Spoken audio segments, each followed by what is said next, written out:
des mages venus d'Orient arrivèrent à Jérusalem et dirent, où est le roi des Juifs qui vient de naître? En effet, nous avons vu son étoile en Orient et nous sommes venus pour l'adorer. Alléluia. Nous sommes venus pour adorer le roi des Juifs.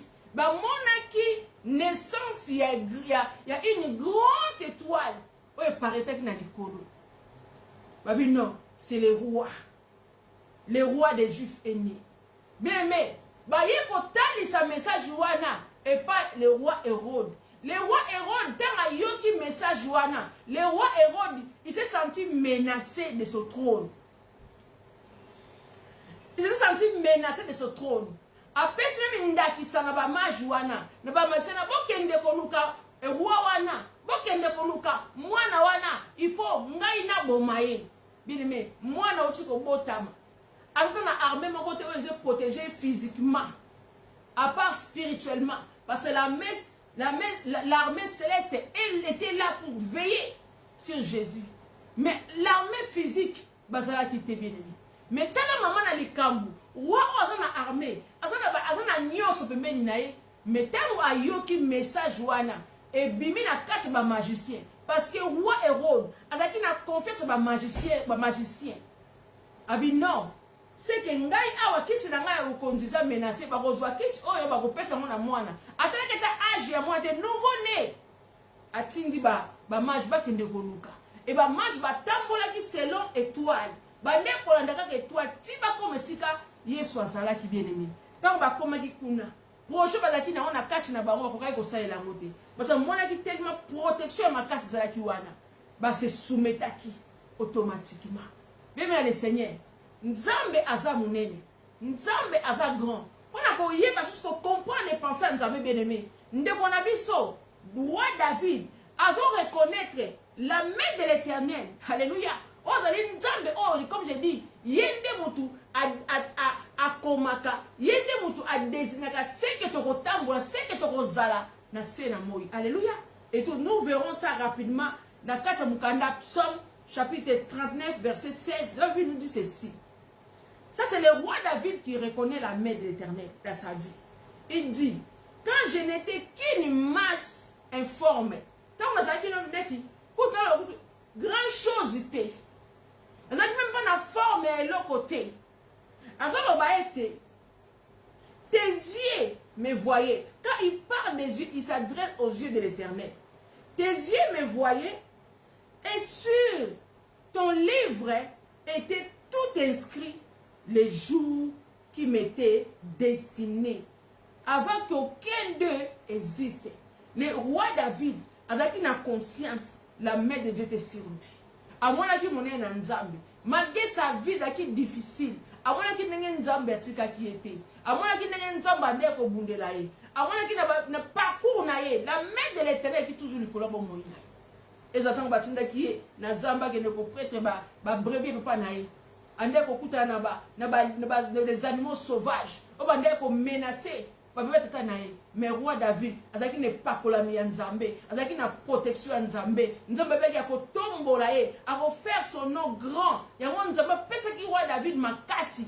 A pesa ki David makasi, ya ko même pour détruire les animaux sauvages. Ko déchirer, minoko na bango ndenge Samson, abande ko panza, minoko ba lion, ndenge pe David, abande ko panza, minoko ba lion. Non parce que sagesse mayele, ya ko pa ko bunda avec les animaux sauvages. Parce que Nzambe ba ki asa na destiné grand. Nzambe ba ki liboso na e, ako bunda bituma munene, na Goliath. Goliath est tellement grand géant. Oh même le roi Saoul, ane ko banga e, juif dis pas neko banga na notre époque wana bien aimé. Bandeko banga Goliath. Mais Nzambe amona ki motema David. Ayebaki ki David ezalaki. Ayebaki destiné David ndenge kozala parce que Nzambe moko akomaki yango shika ya basata ya basheke. Ayebaki ndenge ni ya kosana kata David. Po David azana bobangi te. Yango Nzambe pesa ki David makasi ya ko même ba lion. Bien aimé. Ba ours na kata zamba. O Potanga komona engambe ya mobali Goliath abanga ete asa charger na ye eba kezana nzambe o alongisaki force bitumba ba lion nzambe alongisaki force bitumba ba yeba leopard nzambe alongisaki force bitumba yeba des animaux sauvages nzambe na pe kolongisa ye liboso ya Goliath. Alléluia. Il faut qu'on soit sûr na nzambe na yo bien aimé na le Seigneur. Il faut qu'on soit sûr na nzambe no nzamba kotika yo te. Nzambe azali omniprésent na kati ya vino shika ya basata ya baba. Il faut qu'on soit na confiance na nzambe oya benga shika ya baba. Robo sata ya bashike. Il faut qu'on soit na confiance shindeke ya ndarabose. Nzambo apona yo, nzambo abenga yo, peu importe les combats que tu peux faire face, bien-aimé, tu dois garder la foi à ton Dieu, parce que tu es cher, Nami soit nzambe, tu es mis à part, Nami soit nzambe, tu n'es pas comme tout le monde, alléluia. Tu dois prendre conscience, je ne suis pas comme tout le monde, je suis une grande étoile. C'est tout à fait normal que mon étoile est combattue. Tout à fait normal, ma vie est menacée. Mais c'est que je sais que le Dieu qui m'a appelé, que le Dieu qui m'a choisi, il ne m'abandonnera jamais. Il m'accordera toujours la victoire contre mes ennemis. Alléluia. Shalom, shalom ma fille Jennifer Toya, que Dieu te bénisse ma fille pour ta présence. Aide-moi à liker surtout, à partager cette vidéo et rester avec moi pour soutenir ces lives et vous serez bénis à travers ce message d'aujourd'hui. Et je rappelle notre thème, l'Éternel te donnera la victoire sur tes ennemis. Oui, bien-aimé, n'aie pas peur, laisse-moi vous dire, n'aie pas peur des grimaces de tes ennemis. Il peut que te grimacer ou te faire peur, bien-aimé. Étant qu'un enfant de Dieu, vous ne devez surtout pas avoir peur de tes ennemis. Parce qu'ils sont rien du tout. Toi, tu n'es pas seul. Tu n'es pas seul. Tu es entouré de l'armée céleste. Même si tes yeux ne voient pas. Bien aimé, tu peux demander des fois, Seigneur, ouvre-moi les yeux que je vois l'armée céleste qui est autour de moi. Mais si Dieu te fait grâce, tu pourras voir. Tu verras que tu n'es pas seul. Que le Dieu que tu pries, le Dieu qui t'a appelé, et tu as accepté de ta vie comme ton Seigneur et Sauveur, il ne t'abandonnera jamais. Peu importe la situation que tu peux le vivre. Alléluia. Est-ce que nous comprenons bien aimé dans le Seigneur? Tu es une grande étoile. Voilà pourquoi je dis que les mages, ils ont vu l'étoile de Jésus-Christ. Et de la même manière, bien aimé, quand tu étais dans le ventre de ta mère, comme le roi David a dit si bien, quand j'étais qu'une masse informe, tes yeux, oh l'Éternel, me voyaient. Oui, bien aimé. Tes yeux me voyaient. Et si ton livre était tout inscrit, les jours qui m'étaient destinés, avant qu'aucun n'existe, c'est-à-dire ton passé sur la terre, mais ta vie était déjà écrite. Ce que tu es, ce que tu seras demain, tout est déjà été écrit avant même que tu sois sur la terre. Même les choix des parents, bien aimés, c'est le Dieu qui fait les choix de nos parents. Pour cela on dit on ne choisit pas ses parents, c'est Dieu qui choisit nos parents, c'est Dieu qui choisit des familles que nous devons être. Ça fait partie de la plan de Dieu, bien-aimé. Il y a une raison que tu es né dans cette famille. Même si la famille là, Bondokeza est belé. Bien, pourquoi tu dis la famille là, Bondokeza est belé? Ayebi, qui tu es? Les gens à travers un zamba comment? Yo ne m'toko comme sa famille na kati ya bite Bondokiwana. Nanzela na onde ni bota na ekobika. Ce qui nzamba tinzo bota na li bota oyo ba Bondokeza est belé, mabeza est belé. Nzamba lingi yo za la canal ya lipamboli ya libota na yo. Alors que la te pourquoi ngana bota na famille ya boye kaka bitumba na bitumba me boye kaka to ko baba la kate. Oui, baba la kate. Nanzeno ni baba le ko banda. Oui, nanzeno ni baba le ko banda. O famille ya boye mutu monga to progresser te. Famille ya boye kaka ki pauvreté. Nanzeno yo ndenza ko pambolo richesse ko ya. Alléluia. Nanzeno ndenza ko fongola robinet à richesse. Est-ce que vous comprenez, bien aimé? Il y a une raison. Ce qui nous va permettre, au bout de la famille, on est bizarre. Parce que ta vie, nous avons déjà ça comme qui yango. Tu n'as pas sali choix et ba boti na yo, nous avons ayebaki. Ce qui nous va permettre, au bout de ma, que l'aime si mon boti na poufa, Dieu le sait le pourquoi. L'aime si mon ba a ma malheur. Ndeni nga na botami. na sima naissance nanga, ma mère est décédée. Bien aimé, il y a une raison de cela. Que Dieu a permis, na sima ko bota manayo, a zamoli maman nayo. Pourquoi? Aïe ma kambo koye la yo. Aïe ma difficulté que comme la yo. Nous avons vu le pourquoi pas forger yo bien aimé.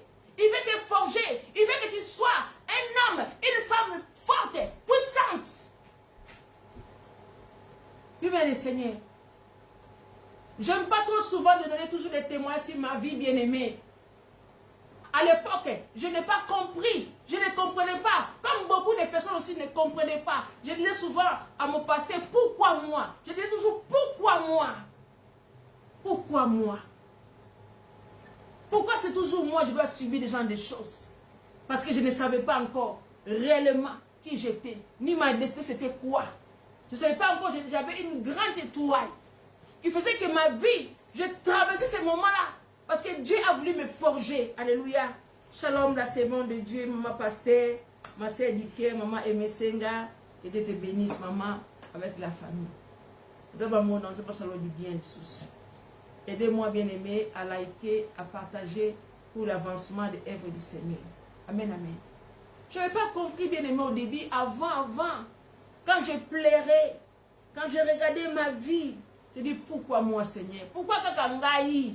Mais c'est moi, pourquoi Kakanga? Il y a beaucoup de gens aussi qui disent ça. Pourquoi Kakanga? Il y a des gens aussi. Peut-être toi qui me suis, peut-être toi aussi tu disais ça. Pourquoi c'est toujours moi? Je dois vivre des gens, des choses dans ma famille, dans ma vie. Pourquoi Kakanga Kaka? Bien aimé, il y a une raison de cela. Si David aussi était à la brousse, nous avons même qui passe à face à Goliath. Nous avons même qui a face à Goliath. Nous avons même qui a à Goliath. Nasimana a embrassé la royauté. Alléluia. Nous avons dit que Nassima Bitumba wana, a Colombie ça est face à Goliath, a embrassé la royauté, a bala une princesse. David a eba quitté na Zamba, a eba quitté Bitumba zo bundana ba lion, a eba qui li fouti na mona nous bien aimé. Il li fouti na mona kaka, na zo protéger les brebis de mon père. Nous avons battu la carte de mon père. Mais nous avons dit qu'on a plus que ça. Vision de David qui limité dans la brebis. Oh, merci d'esprit de Dieu. Vision de David. Et ça n'est qu'à limiter dans la brebis. Oh, ça n'est qui n'a pas la zamba. Mais comme beaucoup de visions de beaucoup de personnes. À ce moment, la réalité, à ce vivre dans le moment où on a plus loin. À ce moment, il y a des choses. À ce moment, minute tu vas dans vivre. Mais nous avons nous avons 10 ans après. Nous avons vu 20 ans après. Nous avons tombé là. Alléluia. Nous avons projeté Moutou. 10 ans, 20 ans plus tard. Voilà que ça a ta vie. Oh bah non, ça ce n'est pas moi. Oh bah non, ça ce n'est pas moi. Ce qui nous a pas projeté, habitant, on comme à l'obby. Tant qu'on a nos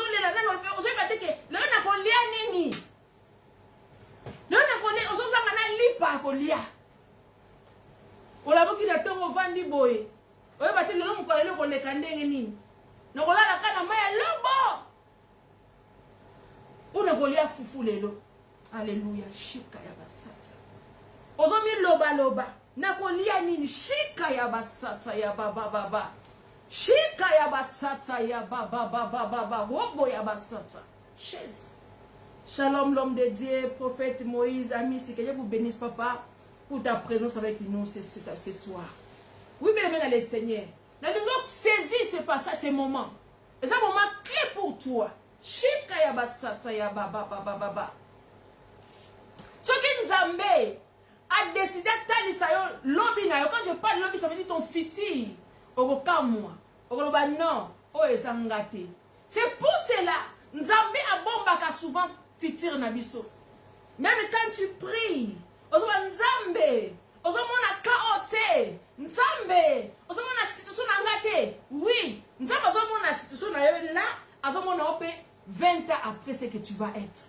Azomona ndako banda kolala, azomona mutuko banda kokumba. Dieu est bon.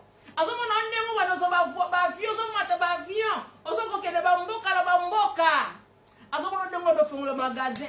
Azomona mbongo neto na kata compte. Azomona ba bazobenga yo chef. C'est ça que Dieu t'a de voir. Pendant que yo zo lela. Ozo lela bike le na kolia nini? Le est-ce que na kolia na maya lobo? Ou na kolia fufu nzambe omona ondenge okende ba banque okende ko signer ba chèque. Bien-aimé le Seigneur, voilà la vision de Nzambe likolo na biso. Voilà la vision de Nzambe na vie à mutu bien-aimé. Alléluia. C'est fou, c'est là David. Tant que ya zo battre, la zo bunda na ba lion. Pour naïe, c'était juste pour préserver les brebis de son papa. Même son père même a oublié son fils. Atika ya boka na brousse. Il découte que na tika mwana mo quelque part kuna. Bien-aimé. Même ici, le père de David avait oublié son fils. Mais laisse-moi te dire, nous avons un père qui n'oublie pas. Le Père Céleste. Oya bosa na kabi sauté. Oya zaka na biso tango nyonso. Papa na bo moi. Nzambe anguya. Oya simba ba vie na biso Jésus. Oya simba ba vie na biso. Oya yebi parti, ayebi présent, ayebi fiti ba vie na biso. Alléluia. Nzambe na ndeko mona la destinée de David. Mais de la même manière, nous avons la destinée na yo. Les musuzu na mukanato ngota kaka yo ya lelo. Mais nous avons vie à leloté. Nous avons yo plus tard. Nous avons 5 après. Nous avons 10 ans après. Alléluia.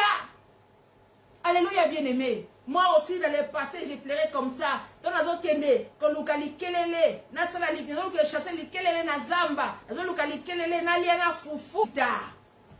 Attends, c'est ma vie. Nenga tata bazolo kalikelele wana. Ata regarde 20 ans plus tard. Nenga ba ça sanga ba blague. Non, ça sanga ba blague. Mais ça blague c'est la réalité bien-aimé du Seigneur. Même temps on a qu'on fait la quitte la église. Quand j'admirais les hommes de Dieu qui prêchent la parole de Dieu. Si Seigneur seulement feront les ngami sur mon limo. Après j'étais même sous 30 ans plus tard. Qui me montre aussi moi aussi devant la chair. Nenga bon ça sanga ba j'ai. Ce n'est pas moi. Ce n'est pas moi. Voilà la raison que Dieu des fois a dit par son misu. Pendant que les la seka. Nzamba seka ka bien aimé. Tant que les la pour ta vie, nzamba seka. Habita la miébité. Tu sais pas qui tu vas être demain. Nzamba zo mona lobby. Nous sommes mona lelo. Nzamba zo mona lobby na yo. Azo mona fiti na ndemo ko briller bien aimé. Nenga ko tombola yo. Nenga ko sala o kombo na comme un grand nom. Alléluia. Non, comme ça, comme ça, comme un grand nom bien-aimé. Alléluia. Au bangelo comme côté. Nzamba lobi. Je te donnerai la victoire si tes ennemis. Azan Nzamba kosakati. Nous prions un Dieu qui ne ment pas. Nous prions un Dieu qui dit que la vérité. Il n'est pas l'homme pour mentir, ni fils l'homme pour repentir. Il est derrière sa parole pour l'accomplir, bien aimé dans le Seigneur. Alléluia. Tout le monde a dit qu'à David. Qui a préparé qui David. David qui préparé. Toi aussi tu es préparé pour des grandes choses. David Nazamba, Dieu le préparé pour un grand combat. Il faut se préparer pour un grand combat. Pour tomber là, pas qu'il ait dit bosso. Il y a encore se minimise quand tu fais face à un problème. Quand banga pas problème sous terre. À partir de là, quand banga problème t'es bien aimé. Ton Dieu est avec toi. Il a dit ne crains rien, n'aie pas peur. Je suis avec toi. Quand banga t'es nzamba zali bien aimé. Quand banga ba grimace ba ngula la yote. Bazo solo ba grimace parce que ba yebi tu vas conseil que tu ne connais pas encore qui tu es. Il y a un besoin pour grimacer. Mais si tu prends conscience qui tu es une grande étoile. Obanga susu bitumba ya vina yote. Obanga susu bitumba ya vina yote parce que Nzambe oyo c'est pas comme ton Seigneur et Sauveur. Il t'abandonnera jamais. Allez, dans Jérémie chapitre 1 19 on nous dit ici. Ils te feront la guerre, mais ils ne te vaincront pas. Car je suis avec toi pour te délivrer, dit l'Éternel. Attends, parce qu'il va complot na bango. Balobi Jennifer yo. Dezo mona yo. Te Nzambe nanga zali mosungi nanga. Na yebi ya solo ya kolongisanga. Yesu azali mobateli nanga. Oui. Nakobanga te.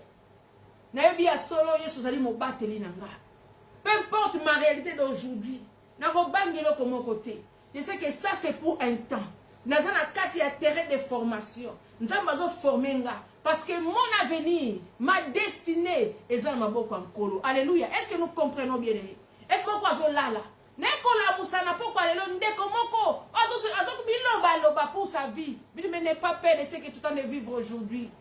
Réalité dans le eza réalité à l'obité bien-aimé. Tant que tu es attaché à Dieu, Nzambe olobi na kotika yote pe akotika yote. Aza Nzambe na solo. Alléluia. Oh David azoloba awa. Si ton livre était tout inscrit les jours qui m'étaient destinés. L'ennemi ne peut pas savoir tout ce que Dieu a écrit pour toi. Il ne peut pas. Yango wana bezoloba, il rôde comme lion rugissant, il cherche qui dévora. Arodaka pour observer, ata l'attitude na yo. Ce qui est moko kofongola porte ou pas pour ya kota. Parce que ta vie est cachée dans maboko Nzambe. C'est pour cela que l'ennemi peut te menacer. Parce que l'étoile, forme étoile na onde, nezo bandi ça y est. Parce que dans mon étoile, cette femme, elle a une grande destinée.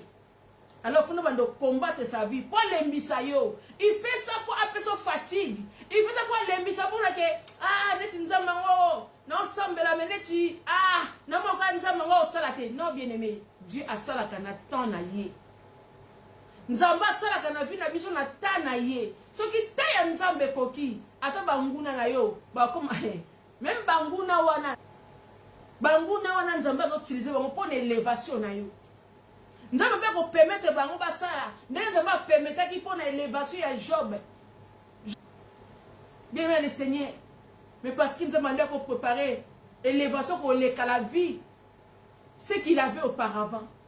Mais avant, à expérimenter encore la grandeur de Dieu, il fallait qu'il passe par cette souffrance-là.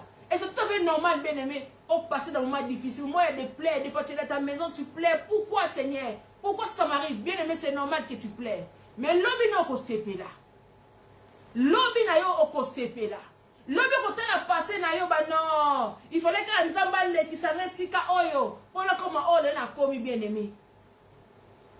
Il fallait que c'était tout à fait normal. Que Nzamba le qui n'a pas épreuve wana. Pour te comment on comme lobby. Parce que ce que le qui n'a pas épreuve wana te. Moi on embrasser ta grande destinée et vous allez pas si bien aimé. C'est pour cela des fois. Ne minimise pas tes difficultés. Il y a une raison. Tu vis cela, bien-aimé le Seigneur. Mais oh, ça y est, Moutouya. Il y a Nzambe nanga zali. Nzambe nanga otika ngate. Nzambe benga otika ngate. Mais quand tu crois à ton Dieu, comme les centeniers, celui qui avait son serviteur, qui est centenaire là, quand son serviteur était tombé malade, et il savait que nous devons pour ça quelque chose dans les camps. Il n'y a pas si le centenaire qui a Yesu Massia. Il est parti supplier Jésus pour te intervenir. N'a pas malade à serviteur. Mais tellement il y a un homme qui est grand.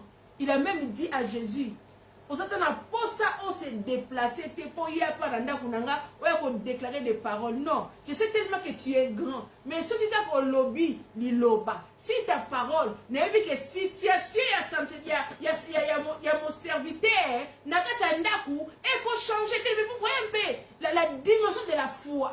Et cette foi-là que Jésus attend de nous, bien-aimés.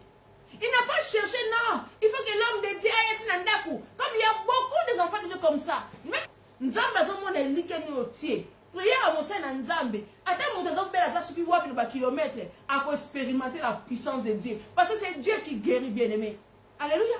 C'est la main de l'Éternel, la main droite de Dieu. Il y a un pour intervenir dans la situation là-bas. Alléluia.